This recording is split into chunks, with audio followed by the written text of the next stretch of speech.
अच्छा, करिए। बात ये थी कि एक तरफ तो सरकार जो है प्राण वायु बचाने के लिए ऑक्सीजन प्लांट लगा रही है, पेड़ पौधे लगा रही है और काफी प्रयास कर रही है। वहीं पर दूसरी तरफ ये है कि कुछ लोगों ने, मेरे परिवार वाले थे जिन्होंने जो है हरे पेड़ों को काट दिया था। ये तो अपराध है। इसका जो है ना फोटो वगैरह बेच के उनके विरुद्ध कार्रवाई कराइए। तो उस वक्त जो है मुख्यमंत्री आपदा प्रबंधन में मैं एज ए ट्रेनर काम कर रहा था बाहर, तो मैं नहीं देख पाया था वहां पर। बाद में मैंने स्थानीय थाना पुलिस वजीरगंज जो डिस्ट्रिक्ट बदायूं में पड़ता है उनसे कहा। उन्होंने जो है उसके लिए देखा, मुआयना किया। मुआयना करने पर देखा कि वाकई जो है 4 नीम 1 जामुन का पेड़ हरा भरा कटा हुआ था। तो मैंने कहा ठीक है देखना। अब चलते चलते कुछ दिन हो गए तो उन्होंने नहीं सुना। बाद में कहा, बोले देखिए भाई ऐसा है, वन विभाग अगर रिस्क लेता है तो आप वन विभाग से शिकायत और करें तो अच्छी कार्रवाई हो जाएगी। हमने 31 दिसंबर 2021 के लिए मुख्यमंत्री पोर्टल पर पुलिस एवं वन विभाग अधिकारियों से की और ऑनलाइन जब की तो ठीक 1/1/2022 के लिए पुलिस जो है उसका जांच करने पर पहुंची। घटना स्थल पे भी गई हमारे साथ, विपत्तिगढ़ से भी मिली थी। तो उन्होंने कहा, बोले कि हाँ वाकई आपकी शिकायत सही है, 4 नीम 1 जामुन कटी है। जड़ें भी हमने दिखाई, हमने देखिए जड़ें भी मौजूद हैं जो कि आज की तारीख में भी जड़ें वहां पर सुरक्षित हैं। उसके बाद में जो है जो स्थानीय पुलिस थी, कोई दरोगाजी साहब हैं, शायर अली खान ऐसे ही हैं कोई, उन्होंने क्या काम किया, कुछ लेवा देवी करके लगता तो रिपोर्ट के हिसाब से यही है। और उन्होंने रिपोर्ट ये लगा दी कि 1 नीम आंधी में गिरा था, जो कि सभी लोगों के यानी मशवरे से उसको बिकवा दिया। पैसे जो हैं, एक व्यक्ति हमारे सगे चाचा है, मास्टर आले हसन है, उनके पास आने के लिए रिपोर्ट में दिखाया गया था। और ये कहा था कि जो पैसे का बंटवारे का विवाद चल रहा है उसके चलते इन लोगों में रंजिश है। यानी उन्होंने अपनी 1/7/16 जो कार्रवाई पुलिस करती है, शांति व्यवस्था भंग की, तो लालच में आके वो रिपोर्ट गलत लगाई या किस वजह से जो है वो उनका मतलब है। लेकिन हमें उससे ज्यादा मतलब नहीं, हमें तो सही बिंदु पर अगर निर्णय दिया है तो सही है। फिर हमने क्या काम किया, वन विभाग वालों से पता किया, हमने कि आपकी रिपोर्ट क्या कह रही है। तो उन्होंने ये कहा था कि हमने विपक्षी गणों से मिले जाके और पूछताछ की, तो उसमें ये बताया उन्होंने कि हमने 4 नीम 1 पेड़ काटा है, जिसकी परमिशन के बारे में बताया कि परमिशन हमारे पास नहीं थी, हमने काट लिया। फिर उन्होंने पूछा कि ये पेड़ जो है किसकी जमीन में था, तो उन्होंने ये भी स्वीकार किया कि हमारी जमीन में पेड़ था। और हमारी मतलब तुम्हारी जमीन में, शमसुल हसन की? यानी नहीं, वो आले हसन ने अपनी जमीन में कहलाया। अच्छा, उनकी अपनी जमीन में था वो, ठीक है। जी जी जी जी। और जबकि रियलिटी में जो है वो बंटवारे उसकी साझे की जमीन खरीदी गई थी, फिर उसके चकबंदी में जो गाटा संख्या अलग अलग हो गई तो उस हिसाब से थी। अब उसके बाद वो किसके खाते में थी? वो किसके खाते में थी? वो खाता हमारा पड़ता है, हमारे दूसरे चाचा जो हैं बली हसन पढ़ते हैं, रियलिटी में उनके थी। लेकिन उन्हें कोई आपत्ति है या उन्हें कोई आपत्ति नहीं? वो आपत्ति उनको इसलिए नहीं थी कि इन दोनों लोगों ने वो नीम के पैसे जो थे वो अपने बांट लिए। ओके। हमें ये आपत्ति थी, पहली बात तो उन्होंने हरा भरा वहाँ पे को जंगल उजाड़ दिया, जो कि नहीं उजाड़ना चाहिए। दूसरी चीज जो है, जो चकबंदी का केस चला था तो उसमें 468 गाटा संख्या है जो रोड के पास में है, उन्होंने वो हमसे हटा के हमारे लिए अपोजिट साइड में को दे दिया खेत, जिसमें वो पेड़ थे। मतलब अब आपके एरिया में है वो? जी जी जी। आप नहीं, अभी वो पेड़ आपके एरिया में कहलाए? जी जी जी। तो आप इन सब फैक्ट्स को, सबूत को लगा के दोबारा लिखिए ये बात, और उसमें थानेदार साहब की भी शिकायत करिए साथ में। तो उन्होंने जो है वन विभाग देखो, वालों एक चीज मैं आपको बता दूं शमशल हसन जी, आपको समझना पड़ेगा कि हम एक ऐसे सिस्टम में जी रहे हैं जिसमें कि सभी लॉर्ड हैं।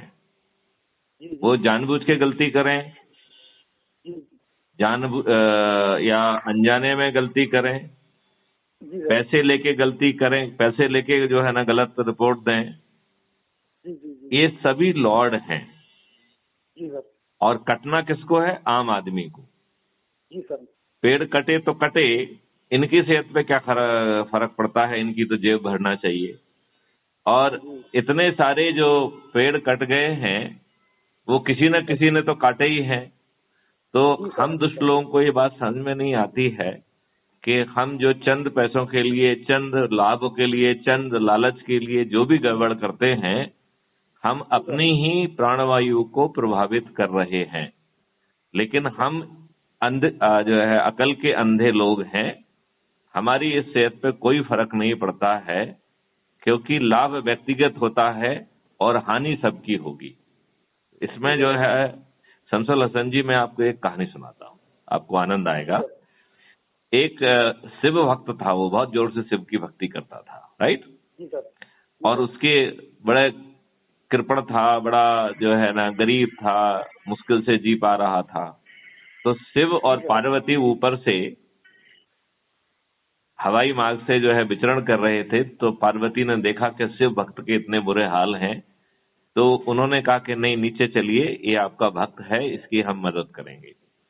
तो उन्होंने कहा नहीं देवी, रहने दीजिए, ये इसी लायक है, इसको इसके हाल पे ही छोड़ दीजिए, मुझसे ज्यादा इसे कोई नहीं जानता है। तो पार्वती जी दयालु हैं, तो उन्होंने कहा नहीं नहीं, मैं आपकी बात नहीं सुनूंगी, आप तो नीचे चलो। तो ठीक है, चलते हैं। तो नीचे पहुंचे तो शिव भक्त से कहा कि भाई तुम इतने बुरे हाल में हो, तुम मेरे भक्त हो, मैं चाहता हूं कि तुम वरदान मांगो, लेकिन वरदान की एक शर्त है कि तुमको जितना मिलेगा उसका दुगना तुम्हारे पड़ोसियों को मिलेगा। तो उन्होंने कहा ठीक है सर, कोई प्रॉब्लम नहीं है। तो वरदान देके शिव और पार्वती वहां से अंतर्ध्यान हो गए, और एकाएक जो है ना उसकी नींद खुलती है और उसे वो सपना याद आता है। तो अंगड़ाई लेके देखता है कि वो तो टूटी खाट पे पड़ा हुआ था। तो वो सबसे पहले सोचता है काश इस टूटी खाट की जगह एक अच्छा सा महल होता। तो नीचे से खड़खड़ करके एक महल आ गया, राइट? बोले अरे वाह यार, ये तो बड़ा बढ़िया मामला है, शिव जी ने जो वरदान दिया था वो तो उनको पक्का वरदान है, ठीक है ना? बोले लेकिन महल में अकेले क्या फायदा है जब तक रानी ना हो। एक सुंदर सी रानी बगल में पैदा हो गई, राइट? अब जो है वो अपना फूला नहीं समाया, उसने कहा बगल में देखते हैं, पड़ोसियों को दिखाते हैं कि देखिए हमारा कितना बड़ा महल है, हमारी कितनी सुंदर जो है रानी है।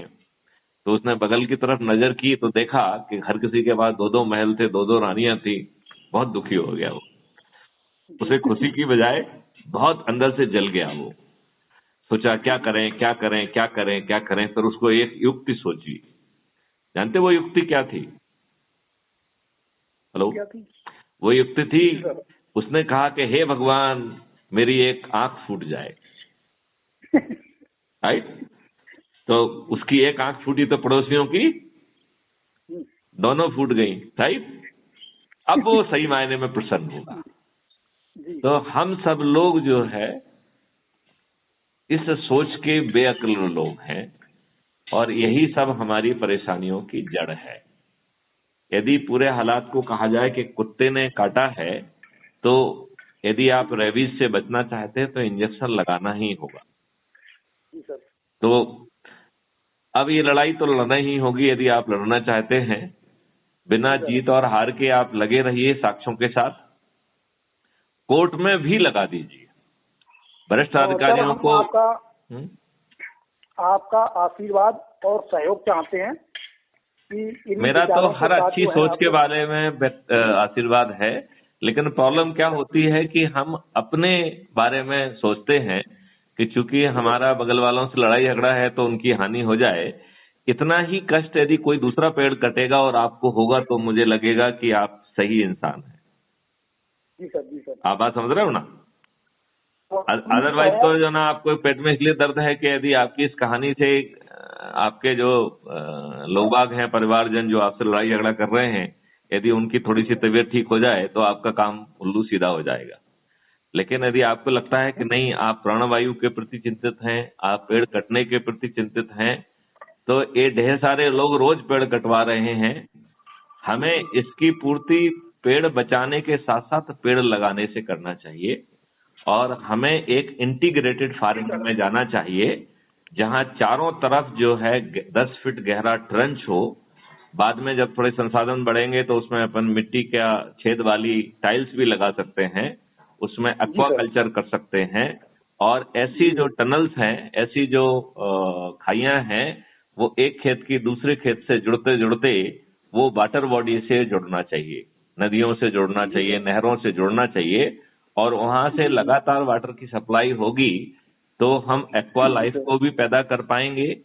चाहे एक्वा प्लांट हो, चाहे मछलियां हो या और कोई एक्वा लाइव्स हो, वो सभी प्रोटीन रिच होते हैं। उससे जो है ना सभी को बहुत फायदा मिलेगा। और चूंकि खेत में बड़े बड़े पेड़ लगे रहेंगे और उन पेड़ों की जो हॉरिजॉन्टल डगाले हैं उनको काट दिया जाएगा और पेड़ को ऊपर जाने के लिए बेबस किया जाएगा, जिससे कि उसके वजन को संभालने के लिए जड़ें गहरी जाएंगी। और जड़ें गहरी इसलिए ले जाना चाहते हैं क्योंकि बगल में पानी का हमने जो ट्रंच खोदा है उससे ज्यादा रैपिड गति से पानी नीचे पहुंचे। और आज जो पानी बहुत नीचे पहुंच गया है, जिसे ऊपर लेने में हमें बहुत एनर्जी खर्च करना पड़ती है, हमें सूखा का भी सामना करना पड़ता है, फ्लड का भी सामना करना पड़ता है। तो हम जो है पेड़ों को भी लगा पाएंगे, हम वाटर हार्वेस्टिंग भी कर पाएंगे और पेड़ भी 4 तरीके के लगाएंगे। मेडिसिनल प्लांट लगाएंगे, एरोमेटिक सुगंध वाले प्लांट लगाएंगे, फलों वाले प्लांट लगाएंगे और गायों को खिलाने के लिए गाय जो है ना फॉडर प्लांट लगाएंगे जो न्यूट्रिशन रिच होंगे, जैसे मोरिंगा का पेड़, राइट। उसमें गौशाला भी होगी क्योंकि गौशाला की गाय के गोबर से एक जीवामृत और घन अमृत बनता है। वह हमारी जमीन को उपजाऊ करके उसको जहर मुक्त और केमिकल मुक्त करके हमारे खाद्यान्न को कम करने की बजाय वो उल्टा बढ़ा देगा। तो कॉस्ट फ्री भी हो जाएगा और जितना अभी हम जहर रूपी केमिकल फर्टिलाइजर और पेस्टिसाइड का यूज करके पैदा कर रहे हैं उससे ज्यादा हम पैदा कर पाएंगे।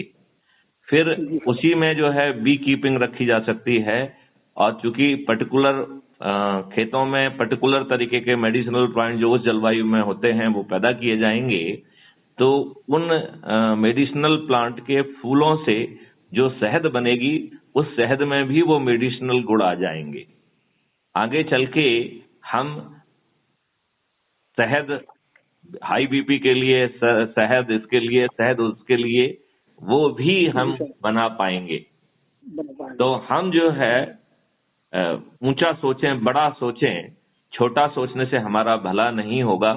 हम सब लोग जो है को सोचना पड़ेगा कि हमारा प्रजातंत्र गायब हो गया है, इसे दोबारा स्थापित किया जाए। पार्टी का कहीं संविधान में उपयोग नहीं किया गया है। पार्टी इन नेताओं ने खुद पैदा की है पीपल्स रिप्रेजेंटेटिव एक्ट के तहत। हमें वह व्यवस्था बदलना पड़ेगी। हमें पार्टी विहीन प्रजातंत्र पैदा करना पड़ेगा। उससे राष्ट्रीयता भी पैदा होगी, उससे जो अभी जितनी गड़बड़ियां हैं वो भी दूर हो जाएंगी। हमारा खर्च विहीन चुनाव व्यवस्था होगी, कर विहीन जो है अर्थव्यवस्था होगी और हम समृद्धशाली भी होंगे। हम सब लोग प्रयास करके जो ये नेता लोग हमको जाति में धर्म में बांट के अपना उल्लू सीधा कर रहे हैं, हम लोग शपथ खाएं कि हम जो है ना इनके भ्रम में नहीं फंसेंगे। जी सर। शमसुल हसन जी, एक चीज आपको और स्पेशली मुस्लिम्स को ये बात समझना होगी कि आप में से अधिकांश लोग इस जमीन में हिंदू ही थे, जिन्हें अत्याचार करके बड़े बड़े जुर्म करके उन्हें धर्मांतरण के लिए मजबूर किया गया। जो धर्म हमने अपनाया है, आप वसीम रिजवी जी को जरा सुनिए। उन्होंने एक किताब लिखी है मोहम्मद। उन्होंने बताया है कि एक झूठ का पुलिंदा है, क्योंकि उसमें इतनी गलतियां जो है भगवान का पैगंबर तो नहीं कर सकता है। अब आप ये मानते हैं कि जो चीज आपके ऋषियों को बहुत पहले से मालूम थी, और हमारे भारत के खगोल शास्त्रियों ने तो जंतर मंतर क्या क्या बनाया हुआ था, उन्हें एग्जैक्टली मालूम था कि भारत जो है पृथ्वी किस स्पीड पर चलती है, सूर्य किस स्पीड पर चलता है, चंद्र ग्रहण कब होता है, सब गोल है, ये सब कुछ उनको मालूम था। राइट? मालूम था कि नहीं मालूम था? तो भगवान के पैगंबर को ये क्यों नहीं मालूम था? उन्होंने क्यों लिखा कि साहब जो है ना पृथ्वी चपटी है? इसका मतलब है कि कहीं ना कहीं बहुत बड़ी गड़बड़ी है, और ये गड़बड़ी आप सब लोगों को समझना पड़ेगी। समझ गए? तो मेरा एक मैसेज ये भी है कि देखो, जिसकी जो श्रद्धा हो वो उस धर्म को अपनाए। धर्म जो है वो व्यक्तिगत चॉइस है। राइट? नहीं, ये तो बात सही है। हाँ, लेकिन इसके आधार पर कोई चौधराहट करे, इसके आधार पर कोई राजनीति करे, इसके आधार पर कोई नेता बन जाए, इसके आधार पर कोई मंत्री बन जाए, ऐसा हमें नहीं होने देना चाहिए। बहुत सारी पार्टियां जो है इसी तरीके से बन गई हैं, वो चौधराहट करती हैं, वो लड़ाई करती हैं, झगड़े कराती हैं, मर्डर्स हो जाते हैं, कितने लोगों की जान जाती है। आपने कभी किसी नेता की जान जाते देखी है क्या? नहीं। तो ये आपकी जान से इनको कोई मोहब्बत नहीं है।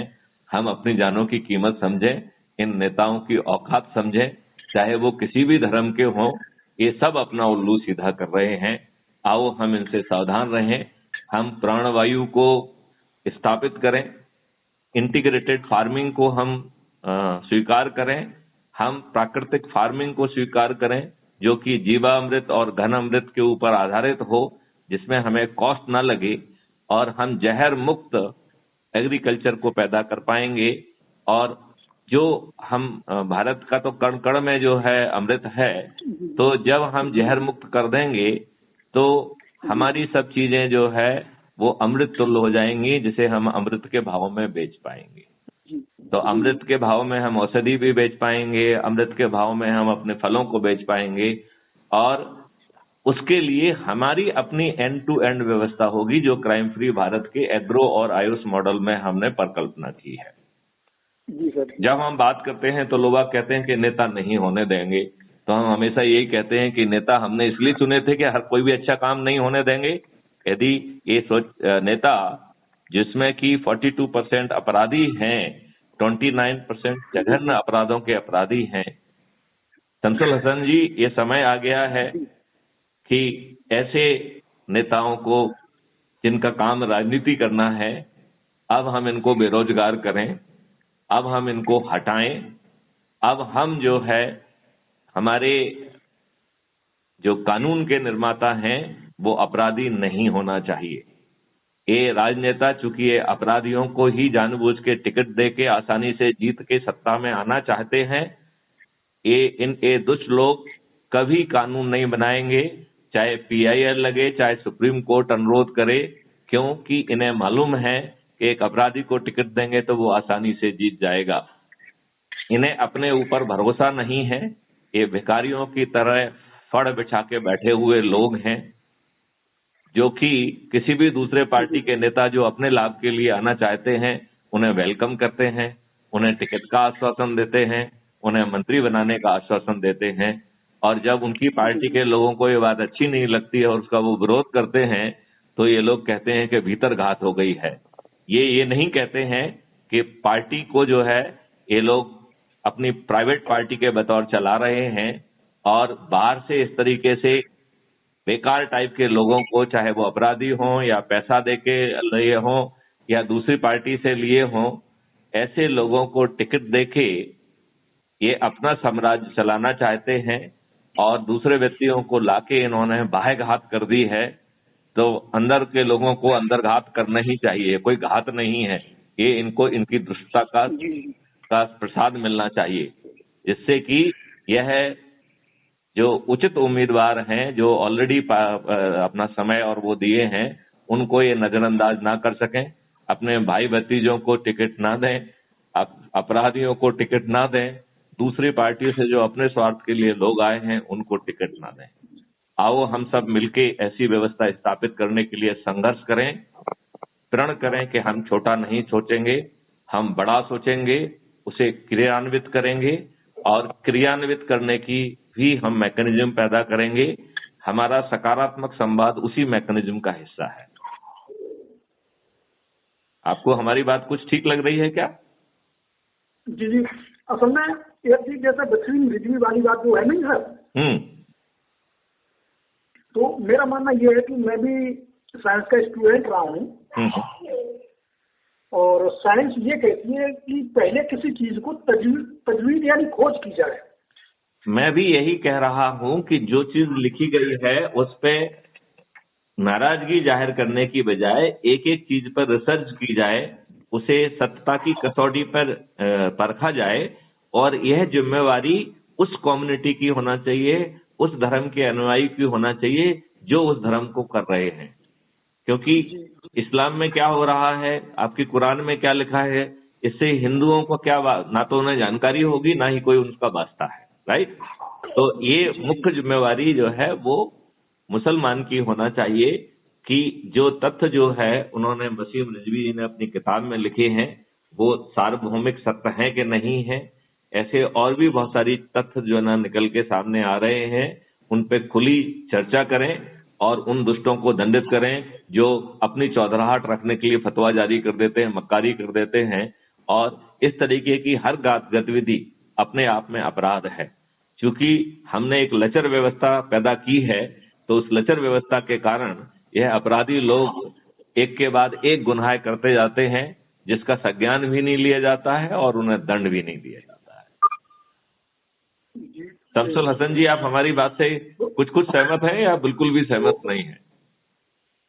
नहीं सर, जैसे वो मैंने इसलिए कहा था कि जैसे हम एक साइंटिस्ट, देखो देखो, हमें डिफेंसिव होने की कोई जरूरत नहीं है। हमें, तुम्हारी बात बिल्कुल सही है कि तथ्यों की जांच पड़ताल होना चाहिए, तथ्यों की बहस होना चाहिए और यदि कोई चीज गलत लिखी हुई है तो उसे कहा जाए कि ये गलत है, इसको हटा दिया जाए। जी जी जी जी। अब लोग पीएचडी करने के बाद में डॉक्टर कहलाते हैं। देखो एक चीज शमसुल हसन जी हम बता दें, पीएचडी किस पे हो रही है? जो लिखा हुआ है। पीएचडी की जांच कौन कर रहा है? वही लोग कर रहे हैं। आप वही लिखेंगे जो उसमें लिखा हुआ है, तभी वो आपको पीएचडी करने देंगे। तो पीएचडी से जो है ना आपका काम बनने वाला नहीं है। पीएचडी आपने कितनी ऑब्जेक्टिवली की है उससे आपका काम बनेगा। पीएचडी के तथ्यों की हमने छानबीन की है कि नहीं की है, और उसका जो एवेल्युएशन है, यदि यही मूल्य करेंगे तो वो तो आपको नंबर ही नहीं देंगे, वो तो आपको फेल कर देंगे। यदि आप उनकी बात से हटके बात करेंगे तो कर देंगे कि नहीं कर देंगे? हैं? वो आपको इंटरव्यू में पास होने देंगे? वो आपको अपने नाम में डॉक्टर नहीं लिखने देंगे भाई साहब। लिखने देंगे? आप बताओ मुझे, आप मुझे जवाब दीजिए, लिखने देंगे क्या? नहीं वैसे। हाँ, तो मेरा ये कहना है कि ये जो पीएचडी इस तरीके की हैं, ये लार्जर बॉडी के सामने रखी जाएं जो कि ऑब्जेक्टिव लोग हों, जो धर्मांध लोग ना हो, वो किसी भी कम्युनिटी के ना हो। एक ऐसी सुपीरियर बॉडी के सामने ये चीजें रखना चाहिए। सर्वधर्म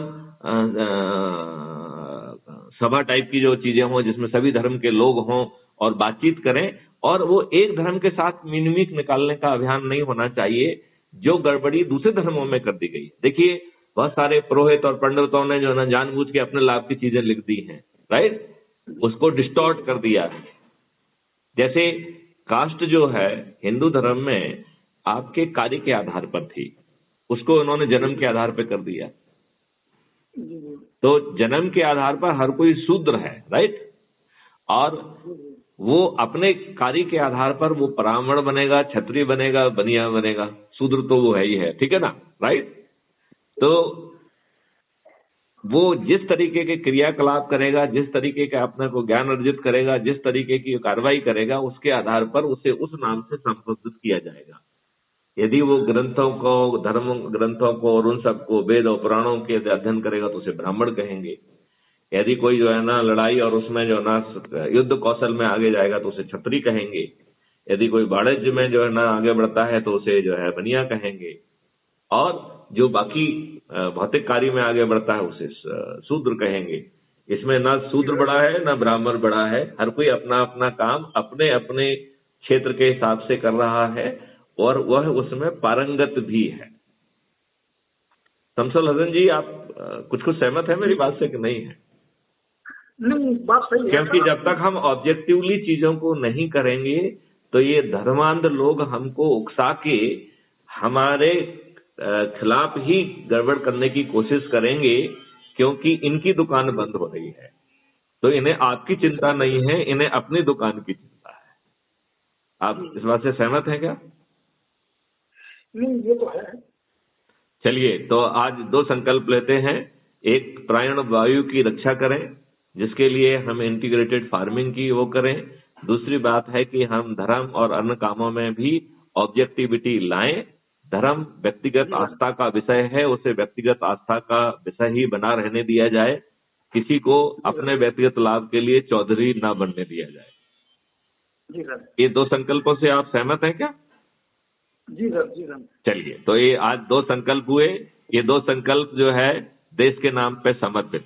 जय हिंद, जय भारत, वंदे मातरम।